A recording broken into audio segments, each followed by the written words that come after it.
Hello everyone, xForts here, and welcome to another month and another JoJolion chapter review and discussion. This month we have chapter 78 titled Equivalent Exchange in the University Hospital Part 2. So to get right into this month's chapter, let's start off with the cover page. And finally we have a cover page that's not just Josuke. I really can't remember the last time we had a cover page that didn't have Josuke on it. Whether it was Josuke and Yasuo, him by himself, or him with Mamazuku, I feel like they all feature him.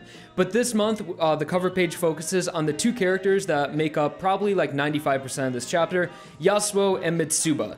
A returning character from last month, which is really nice to see, and a lot more interesting stuff happens with her character in this chapter. And we get some narration that says the closer they get to the mysteries, the more and more they become a part of them. So let's get right into it, guys. The first page of the chapter is pretty much just the last page of chapter 77. To briefly recap where we left off last month, Yasuo noticed Mitsuba going into a room out of the corner of her eye with her legs turning to stone. And we were also introduced to Mitsuba and her doctor, and she's been going to this hospital very frequently for a lot of things going wrong with her. Initially, she wanted a boob job, she got it, and then she had flaky skin on the back of her head behind her ear, and now she got that fixed and her legs are turning to stone. And I didn't pick up on this at first, but everyone mentioned it in the comments that the doctor is using their patients, the doctor's pretty much just extorting them using the Rokakaka fruit, so equivalent exchange. It fixes one thing, but it ruins another. So it's pretty much perfect to extort people. One thing's wrong with them, give them the fruit, another thing's wrong, they come back, and it's just an infinite cycle of you fixing one thing, destroying another, fixing one, destroying another. Yasuo was in the hospital because she was experiencing menstrual pain, and she was just in the waiting room, so that's how she was in that situation. So, this chapter 78, it's really long. It's just the average length of your normal JoJolion chapters, around like 43 pages, but not a lot happens in it. It's a lot of dialogue between Yasuo and Mitsuba, but really nothing moves forward that much. But we do get introduced to a new stand, and it proposes a lot of questions. So getting into it, Yasuo notices Mitsuba, and she sees that she went into the room, and she's like, oh my god, like that was like that freaked me out. I saw Mitsuba, I know who she is, and it looks like she's in danger. Her legs were stone. And she also got a flashback of when she was being affected by the hair clip of her father sort of fading away into stone as well. So she was like, I know that before. She's also had experience with Do-Re-Mi, Fasolati Do, and Urban Gorilla, so she's familiar with rock humans, what their characteristics look like, and she knows that something's wrong. And at that same moment, Josuke calls Yasuo, and you see Josuke and Mamazuku in the parking lot of the hospital looking for the ambulance with the license plate 311, which was the ambulance that took what they think is the Rokakaka branch, but as we all know, we should all remember that Jobin is actually in possession with that, and him and Tsurugi are sort of doing their own thing while everyone else is left in the dust. And I really like this interaction. It's not really an interaction between Josuke and Mamazuku. It's just sort of them together. And I noticed this. It's like ever since Josuke first met Mamazuku, they have been inseparable. They've been together this entire time. I feel like they're slowly starting to really like each other. And like by the end of the part, you know, as long as both of them are still alive, they'll be like best friends. Someone even mentioned this, like, what if Mamazuku adopts Josuke and they just like live together and they're bros? But Mamazuku and Josuke are just forming a really nice relationship. They rely on one another, they help each other out, they fight together, and for the past like 20 maybe plus chapters, they've just been by each other's side. And at first they didn't like each other, obviously, but they're growing on each other.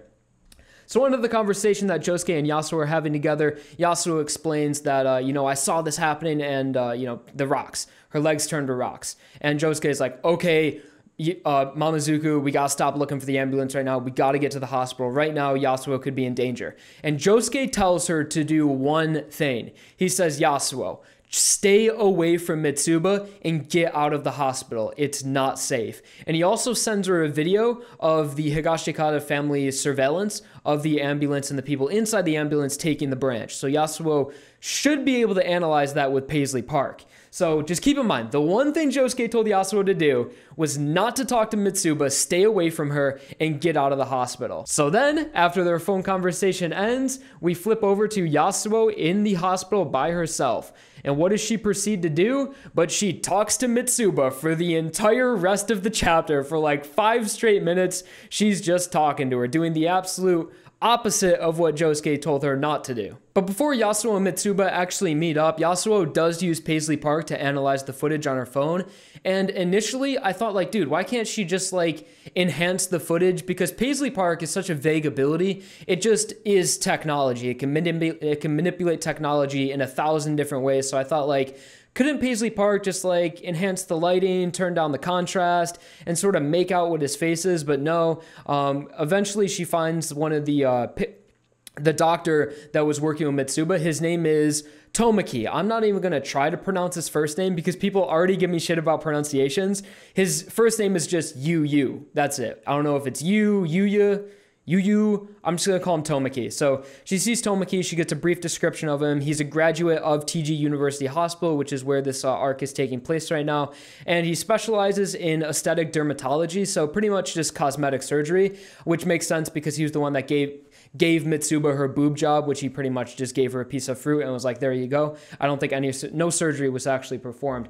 And when she analyzes the footage again, you guys remember in Ambulance 311, those like shadow guys? Araki always does that whenever he doesn't want him to like directly reveal an identity. No matter what the lighting is in the situation, he'll just make their faces all blacked out with shadows. He did it with Shadow Dio, and he did it with Diavolo in Part 5 and various other characters, Funny Valentine even. So this character was introduced in the same way, but then Yasuo, without using Paisley Park, she just looks at his hospital photo and then the video, and she's like, oh, it's that guy. So that guy that we were introduced to, Tomoki, last chapter, the really weird guy that eats seaweed and chugs water, he was the man in the hospital that took the branch. So that's good information for later. And then finally, Mitsuba and Yasuo meet each other. Also, I want to mention this before I forget. I was wondering myself if this hospital is the same one that Holly-san was staying at, and I saw a lot of people also questioning this, but I don't believe it is. In the beginning of, I went back and I reread those chapters. The hospital that Holly was staying at is just called the Morioh Hospital.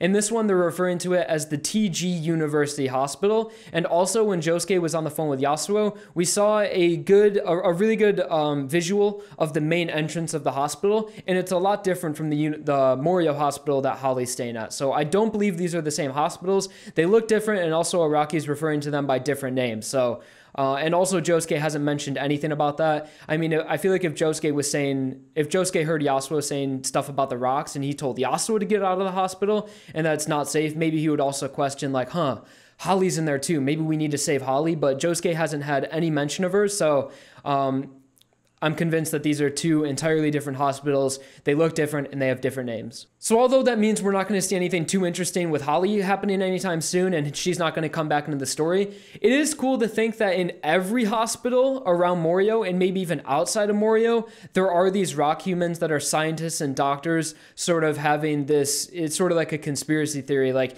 they're all working in the background and they're controlling like maybe not even hospitals in just Morioh and in Japan, but maybe even globally, because I'm pretty convinced that the hospital that Holly was staying at, that's also ran by rock humans. The doctors were really suspicious, and just Holly's condition, they didn't seem to be explaining it very well, and it seemed like they knew what was happening to Holly, but they didn't want to tell anyone. So that's interesting that there's multiple rock humans inside multiple hospitals. So now we're at like the midway point in this chapter, and this is where things get really slow, but it does raise a lot of questions. So when Yasuo and Mitsuba meet, it's pretty much just small talk. She's like, hey, I know you from around the house. You're Joshu's friend.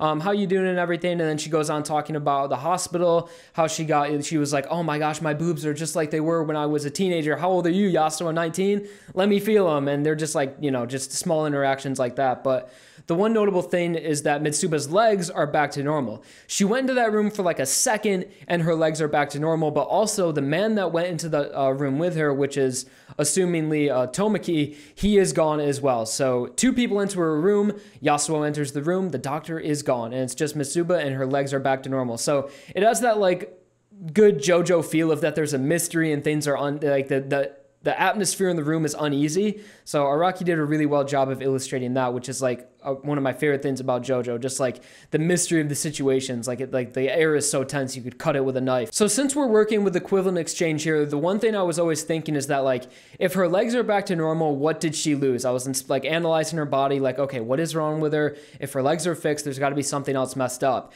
And one thing that seemed to be calling to me was that it's her memories. Yasuo was like so you don't remember anything with your legs. How did you even get into this room? And Mitsuba's like, this room, I don't really, and Mitsuba doesn't really remember anything about what happened. So at first I was thinking, okay, maybe they fixed her legs, but it took away something, you know, a little bit more not physical, like a piece of her brain, maybe even her memories to some extent. So that could be what's happening right here. And then we get on to the juicy bit of the chapter, which is the introduction of a new stand. So after about 15 pages of small talk between the two characters and trying to recall her memories, Mitsuba's like, okay, wait, hold on. So I don't really remember anything after coming to this hospital. She doesn't even remember coming to the hospital in the first place. She's like, hold on, it's starting to come back to me. And then things get really menacing. So one thing Yasuo was always questioning too is that where's the wheelchair? You entered in a wheelchair, and in this room, there's no doctor, there's no wheelchair. What the hell is happening right now?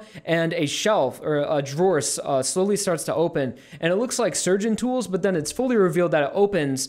The wheelchair that Mitsuba came in is completely disassembled, crushed flat inside a drawer.